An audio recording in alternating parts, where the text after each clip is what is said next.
नमस्कार दोस्तों, मैं सुनीता कथा मंथन में आप सबका स्वागत करती हूँ। कथा मंथन में आज की कहानी है प्रेमचंद्र द्वारा रचित चोरी। हाय बचपन, तेरी याद भूली नहीं भूलती।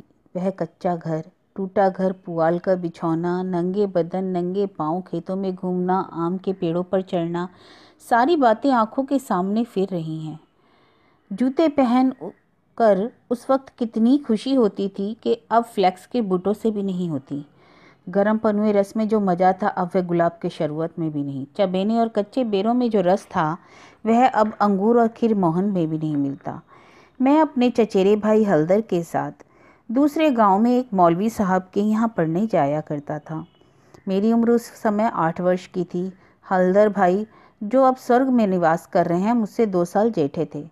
हम दोनों प्रातःकाल बासी रोटियां खा दोपहर के लिए मटर और जौ का चबेना लेकर चल देते थे।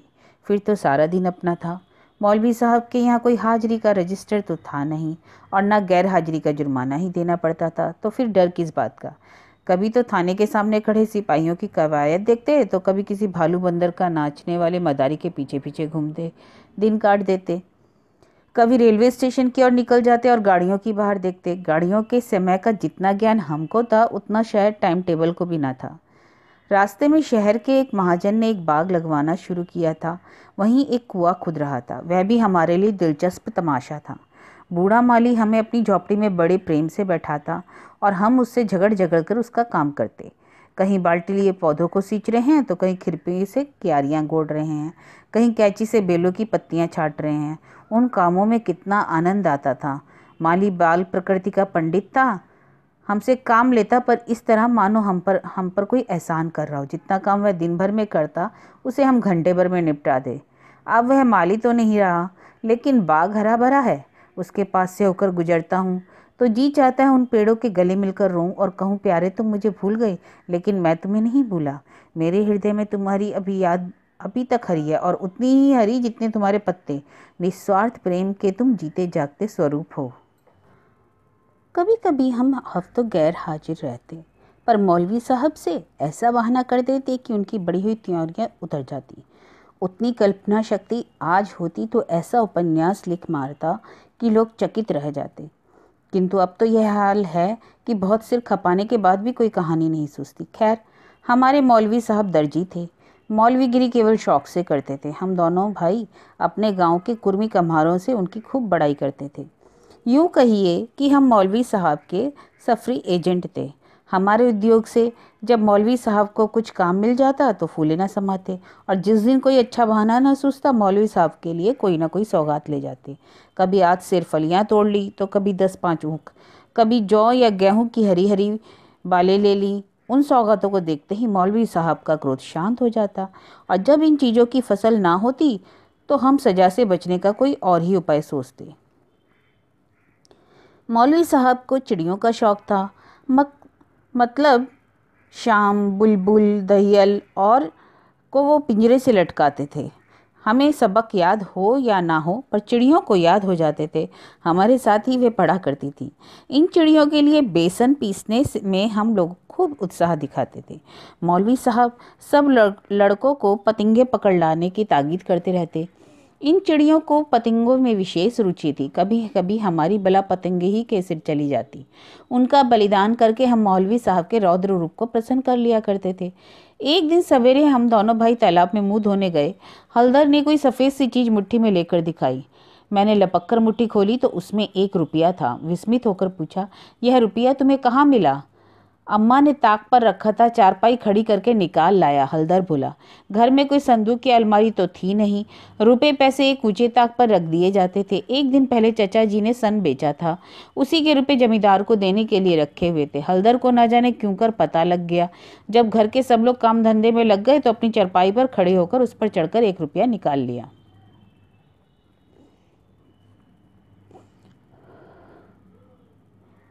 उस वक्त तक तो हमने कभी रुपया छुआ ना था। वह रुपया देखकर इतना आनंद हुआ कि कह नहीं सकते। संग में भय की भी तरंगे दिल में उठी थी, जो अभी तक याद है। हमारे लिए 1 रुपया एक अलभ्य वस्तु थी। मौलवी साहब को हमारे यहाँ से सिर्फ 12 आने मिला करते थे। महीने के अंत में चचा जी खुद जाकर पैसे दे आते थे। भला कौन हमारे गर्व का अनुमान कर सकता है, लेकिन मार का भय आनंद में विघन डाल रहा था। रुपए अनगिनती तो थे नहीं, चोरी का खुल जाना मानी हुई बात थी। चाचा जी के क्रोध का भी। मुझे तो नहीं, हलदर को तो प्रत्यक्ष अनुभव हो चुका था। यूं उनसे ज्यादा सीधा साधा आदमी दुनिया में ना था। चाचा ने अपनी रक्षा का भार सिर पर ना रख लिया होता तो कोई बनिया उन्हें बाजार में बेच सकता था, पर जब क्रोध आ जाता तो फिर उन्हें कुछ ना सूझता। और तो और चची भी उनके क्रोध का सामना करते डरती थी। हम दोनों ने कई मिनट तक इन्हीं बातों पर विचार किया और आखिर यही निश्चय हुआ कि आई हुई लक्ष्मी को ना जाने देना चाहिए। एक तो हमारे ऊपर संदेह होगा ही नहीं, और अगर हुआ भी तो साफ इनकार कर जाएंगे, कहेंगे हम रुपया लेकर क्या करते। थोड़ा सोच विचार करते तो यह निश्चय पलट जाता और विभत्स लीला ना होती जो आगे चलकर हुई। पर उस समय हमें शांति से विचार करने की क्षमता तो थी नहीं, क्योंकि रुपया तो पहली बार देखा था। मुंह हाथ धो करके हम दोनों घर आए और डरते डरते अंदर कदम रखा। अगर कहीं इस वक्त तलाशी की नौबत आई तो फिर तो भगवान ही मालिक है। लेकिन सब लोग अपना अपना काम कर रहे थे, कोई हमसे नहीं बोला। हमने नाश्ता भी ना किया, चबेना भी नहीं लिया। किताब बगल में दबाई और मदरसे का रास्ता लिया। बरसात के दिन थे, आकाश पर बादल छाए हुए थे। हम दोनों खुश खुश चले जा रहे थे। आज काउंसिल की मिनिस्ट्री पाकर भी शायद उतना आनंद ना होता। हजारों मंसूबे बांधते, हजारों हवाई किले बनाते। यह अवसर बड़े भाग्य से मिल रहा था। जीवन में फिर शायद ही यह अवसर मिले, इसलिए रुपए को इस तरह खर्च करना चाहते थे कि ज़्यादा से ज़्यादा दिनों तक चल सके।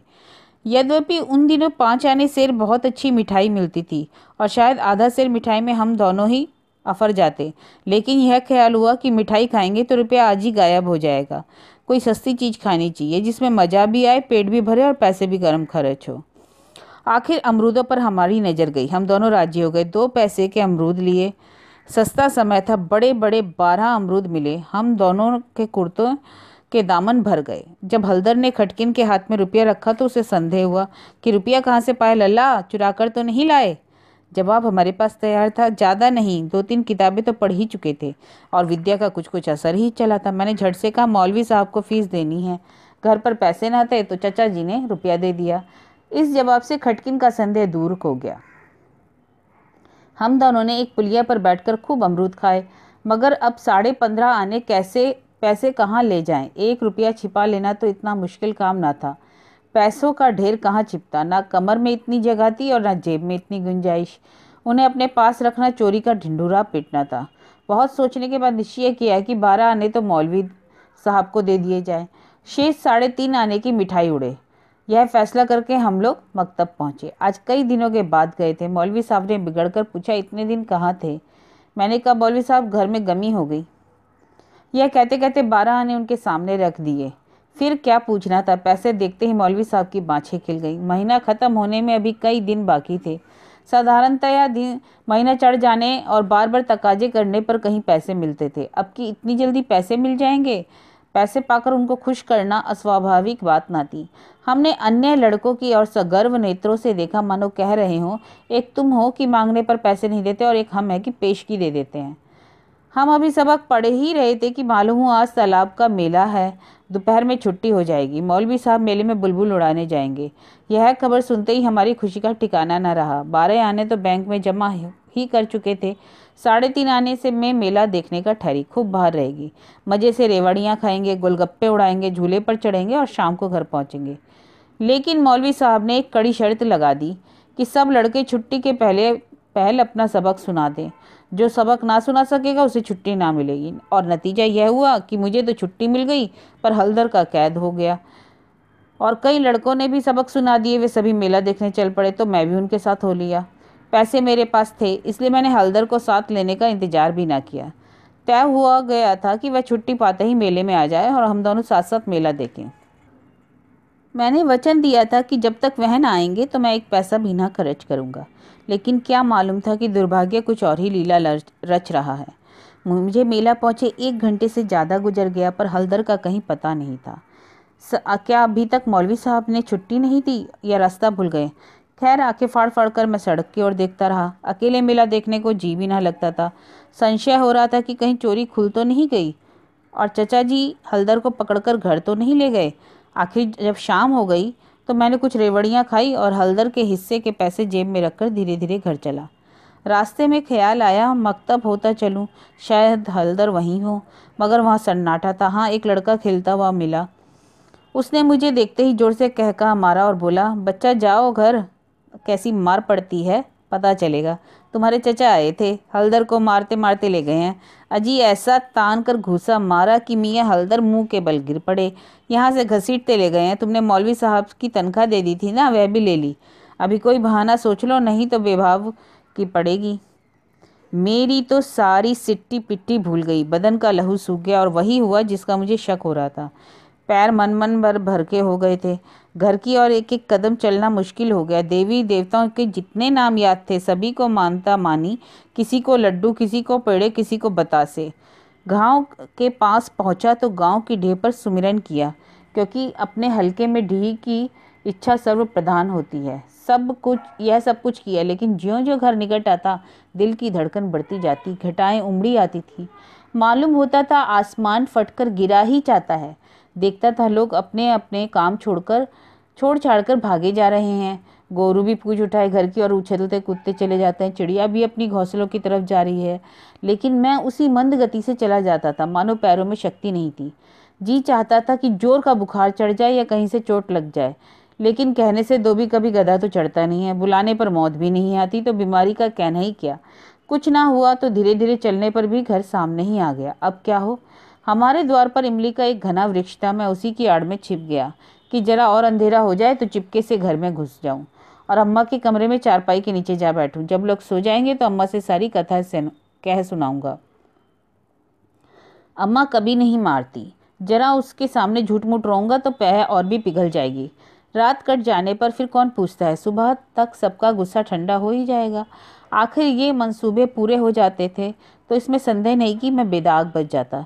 लेकिन वहाँ तो विधाता को कुछ और ही मंजूर था। मुझे एक लड़के ने देख लिया और मेरे नाम की रट लगाते हुए सीधे मेरे घर में भागा। अब मेरे लिए कोई आशा ना रही। लाचार घर में दाखिल हुआ तो सहसा मुख से चीख निकल पड़ी, जैसे मार खाया हुआ कुत्ता किसी को अपनी ओर आता देखकर भय से चिल्लाने लगता है। बरौठे में पिताजी बैठे थे। पिताजी का स्वास्थ्य इन दिनों कुछ खराब हो गया था। छुट्टी लेकर घर आए हुए थे। यह तो नहीं कह सकता कि उन्हें शिकायत क्या थी, पर मूंग की दाल खाते थे और संध्या समय शीशे की गिलास में एक बोतल में से कुछ उड़ेल उड़ेल कर पीते थे। शायद वह किसी तजुर्बेकार हाकिम की बताई हुई दवा थी। दवाएं सब बसाने वाली और कड़वी होती हैं, यह दवा भी बुरी ही थी, पर पिताजी ना जाने क्यों इस दवा को खूब मजे ले लेकर पीते थे। हम जो दवा पीते हैं तो आंख बंद करके एक ही घूंट में घुटक जाते हैं। शायद इस दवा का असर धीरे धीरे पीने में होता होगा। पिताजी के पास गांव के 2-3 और कभी कभी 4-5 और रोगी भी जमा हो जाते थे, जो घंटों दवा पीते रहते, मुश्किल से खाना खाने उठते थे। इस समय भी वे दवा ही पी रहे थे। रोगियों की मंडली जमा थी। मुझे देखते ही पिताजी ने लाल लाल आंखें की और पूछा, कहाँ थे अब तक। मैंने दबी जबान में कहा, कहीं तो नहीं। अब चोरी की आदत सीख रहे हो, बोल तूने रुपया चुराया कि नहीं। मेरी जबान बंद हो गई। सामने नंगी तलवार नाच रही थी, शब्द भी नहीं निकलते थे। पिताजी ने फिर जोर से डांट कर पूछा, बोलता क्यों नहीं, तूने रुपया चुराया है। मैंने जान पर खेल कर कहा, मैंने कहा।